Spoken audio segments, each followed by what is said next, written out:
No, no.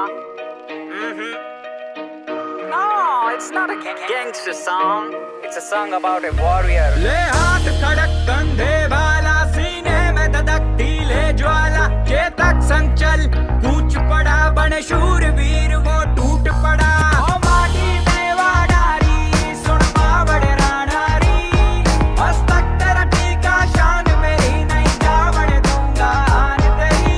तुझको ये ज़बान मेरी, तुझ पे मारूंगा जान मेरी, भली तुझ पे प्राणारी, ओ माटी में वाडारी। रणभूमि जब निकल पड़ू, सीने में धधकती अंगार।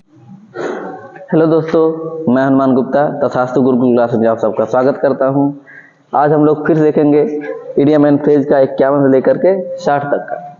तो सभी को हम लोग कल्पना करके याद करेंगे, शब्दों को रिलेट करके याद करेंगे, जिससे हमेशा याद रहे, रटना ना पड़े, और सबका हिंदी एकदम दिमाग में बैठ जाएगा क्योंकि कल्पना करके याद करेंगे।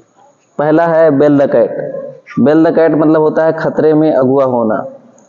इसका मतलब इंग्लिश में कहेंगे टू लीड इन डेंजर। तो इसका कल्पना क्या है? बेल द कैट, हम लोग, बेल मतलब होता है बिल्ली, बेल मतलब होता है घंटी, और कैट मतलब क्या होता है?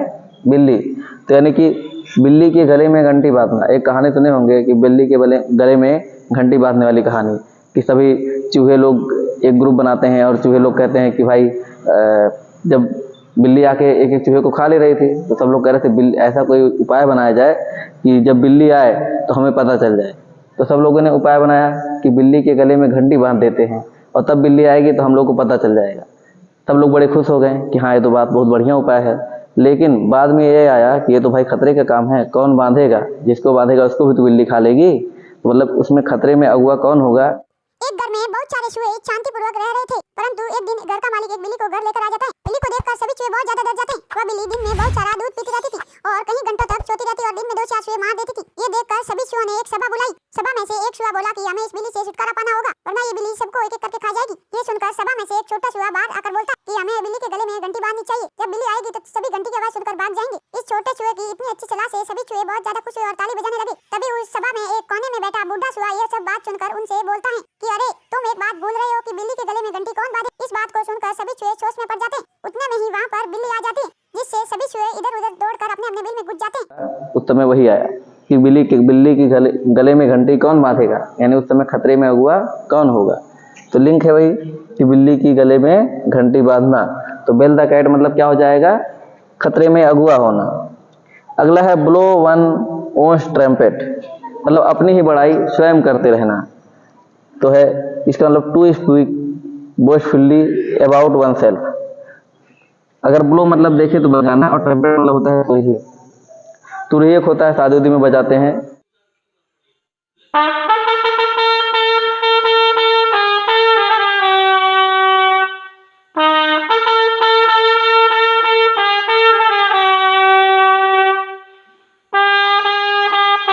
तो इसका कल्पना कर ले रहे हैं कि मतलब कोई बजा रहा है, और वंस ओन मतलब सिर्फ स्वयं अपनी ही बजाता है, अपनी ही तुरही सिर्फ बजाता है। जैसे बारात में गया और तुरही कोई खराब हो गया दूसरा, तो उसके बाद वो नहीं बजा रहा है, कह रहा है कि नहीं, हम नहीं बजा पाएंगे क्योंकि वो मेरा वाला बहुत अच्छा था। तो मतलब सिर्फ अपने ही तुरही का बड़ाई अच्छा कर रहा है कि मतलब उसका तुरही अच्छा था, मैं वही बजा पाऊंगा, दूसरा नहीं।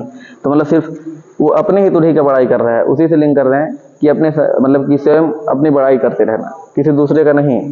जबकि तुरही सेम है, कोई भी बजाए, बात वही, अगर बजाने की कला है तो कोई भी तुरही ले बजा सकता है। और लेकिन वो क्या कर रहा है? नहीं, सिर्फ हम अपनी तुरही बजाएंगे और किसी का तुरही नहीं बजाएंगे। तो मतलब सिर्फ अपनी ही तुरही का बड़ाई कर रहा है, अपनी ही तुरही का बड़ाई कर रहा है, इसका मतलब अपना ही बड़ाई कर रहा है। तो इसका कल्पना हम लोग किए हैं क्या? ब्लो मतलब बजाना, ट्रम्पेट मतलब तुरही, तो अपनी ही बड़ाई स्वयं करते रहना। ब्लो वंस ओन ट्रम्पेट, इसका हिंदी अपनी ही बड़ाई स्वयं करते रहना। अगला हो गया bring to light. Bring to light मतलब होता है स्पष्ट करना, टू मेक क्लियर। अगर ब्रिंग मतलब कहते हैं लाना, और लाइट मतलब क्या होता है? प्रकाश। अगर कोई चीज़ जैसे कोई चीज़ स्पष्ट नहीं दिख रहा, लिखे हुए है, रात में हम लोग पढ़ रहे हैं, स्पष्ट नहीं दिख रहा है, तो हम लोग क्या कहेंगे? लाइट लाओ, फिर तभी पता चलेगा क्या दिख रहा है क्या नहीं दिख रहा है कि नहीं दिखेगा। लाइट लाओ तभी दिखेगा। तो मतलब कि जब लाइट लेके आएंगे तो हमको स्पष्ट दिख जाएगा कि क्या लिखा है, बिना लाइट के नहीं दिख सकता है। तो ब्रिंग टू लाइट यानी प्रकाश को लाना, तो स्पष्ट कर देना। और अगला होता है, मान लेते हैं कभी घर में, इसी का और एक कल्पना कर सकते हैं कि जैसे किसी घर में चोर घुस गया, तो लाइट बंद करके सब लोग सोते हैं। अब चोर आया तो एक के बाद सब लोग चिल्लाते हैं बैटरी लाओ बैटरी लाओ। तो बैटरी लाने का मतलब क्या है, प्रकाश लाओ, तभी स्पष्ट होगा कि कौन है, क्लियर होगा कि कौन है। और अगला है बैड ब्लड। बैड ब्लड मतलब होता है दुश्मनी। तो दुश्मनी को हम लोग कैसे याद करेंगे, बैड मतलब होता है खराब और ब्लड मतलब होता है खून। तो मूवी में देखते हैं, कहते हैं गुंडा या फिर हीरो जो होता है, हीरो का बाप होता है, अगर हीरो का मतलब जो बाप है उसका जैसे मतलब कि हीरो का जो बेटा है, अगर वो हमेशा जाके झगड़ा उगड़ा ही करता रहता है, तो हम लोग कहते हैं कि वो हीरो का बाप कहता है कि यही एकदम दुश्मनी पैदा करता है, हर जगह जहाँ जाता है वहाँ झगड़ा करता है, दुश्मनी कर देता है। तो उसी को कहते हैं सबसे खराब खून मेरा यही है, डायलॉग मारते हैं सब लोग, मेरा सबसे खराब खून है। यानी कि खराब मतलब बैड मतलब खराब और ब्लड मतलब खून। खराब खून है क्यों, क्योंकि वो हमेशा सबसे झगड़ता रहता है, दुश्मनी करा देता है सबसे। और अगला है ब्रिंग होम। ब्रिंग होम मतलब होता है समझाना या फिर स्पष्ट करना। इसका मतलब टू एक्सप्लेन। ब्रिंग मतलब लाना, होम मतलब घर। अगर हम लोग देखें इसको लिंक कैसे कर सकते हैं, दिलवाले मूवी में देखेंगे तो जो गुंडा रहता है मामा ठाकुर, सुनील शेट्टी को हमेशा कहता है हवेली पे आ जाना।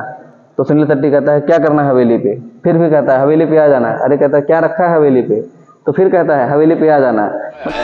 हवेली पे आ जाना, क्या है हवेली पे, क्या करना है हवेली पे, हवेली पे आ जाना, क्या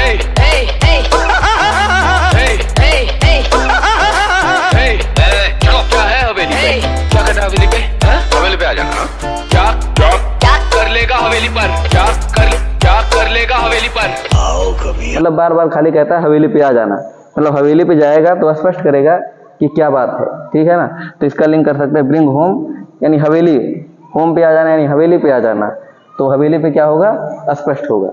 तो आशा है आप सबको याद हो गया होगा। चलिए एक बार सुनते हैं, सिर्फ जो जो कहानी बताया गया है उसको मन में रखे रहिए, सबका आंसर अभी आएगा। चलिए देखते हैं। अगर पहले का पूछूं कि bell the cat, bell the cat मतलब क्या होगा, इसका क्या था कहानी, बिल्ली के गले में घंटी बांधना। तो इसका मतलब हो गया खतरे में अगुआ होना। ब्लो वंस ऑन ट्रम्पेट मतलब क्या होगा, ब्लो वंस ऑन ट्रम्पेट मतलब होता है अपनी ही बड़ाई स्वयं करते रहना। इसमें क्या हुआ था, वो अपनी ही तुरही बजा रहा था, अपनी ही तुरही बजा रहा था। 53 नंबर है bring to light. Bring to light मतलब था स्पष्ट करना, और स्पष्ट करना इसका कल्पना क्या था कि मतलब बैटरी लाओ, या फिर जो मतलब पढ़ते हैं अगर प्रकाश नहीं है तो इसका मतलब कहेंगे लाओ प्रकाश लाओ, तभी दिखेगा क्या लिखा हुआ है। ब्रिंग टू लाइट मतलब हो जाएगा स्पष्ट करना। अगला है बैड ब्लड। बैड ब्लड का क्या था, हीरो का बाप क्या कह रहा था कि सबसे खराब खून है, क्यों, क्योंकि कोई दुश्मनी करा देता है। तो बैड ब्लड मतलब क्या हो जाएगा, दुश्मनी। अगला है लास्ट ब्रिंग होम। और ब्रिंग होम मतलब क्या था, कल्पना हुआ था हवेली पे आ जाना, हवेली पे आ जाना। इसका मतलब क्या था, हवेली पे आ जाना, तब स्पष्ट होगा क्या करना है। तो ब्रिंग होम मतलब क्या हो जाएगा, हवेली पे आ जाना यानी स्पष्ट करना। इसका एक और कर सकते हैं, गांव में बहुत, देहात में बहुत फेमस है कि मतलब सब लोग जब छोटे बच्चे होते हैं और रास्ते में बदमाशी करते हैं तो उनके पिताजी या बड़े भैया जब मिलते हैं रास्ते में तो कहते हैं घर पे चलो भी बताते हैं। तो जब घर पे आता है उस बच्चे को तब समझाते हैं। तो लिंक इससे हो सकता है ब्रिंग होम मतलब क्या हो गया, समझाना, घर पे बुला के समझाते हैं, रास्ते में नहीं समझाते हैं। चलिए आगे का देखते हैं। 56 नंबर है बैड बार्गेन। बैड बार्गेन मतलब होता है अनुचित समझौता। तो अनुचित समझौता मतलब कि जो किसी के लिए लाभदायक ना हो, वो उचित ना रहे। तो इसका इंग्लिश है इम्प्रॉपर कंप्रोमाइज, और कंप्रोमाइज मतलब समझौता होता ही है। बैड मतलब बुरा, और बार्गेनिंग मतलब जो हम लोग कभी जाते हैं दुकान में कोई सामान लेने तो बार्गेनिंग करते हैं ना, तो वो उससे कर रहे हैं कि अगर मतलब बुरा बार्गेनिंग कर दिए, किसी का मतलब ज़्यादा कम करा दिए, तो उसके लिए क्या हो गया, अनुचित समझौता हो गया।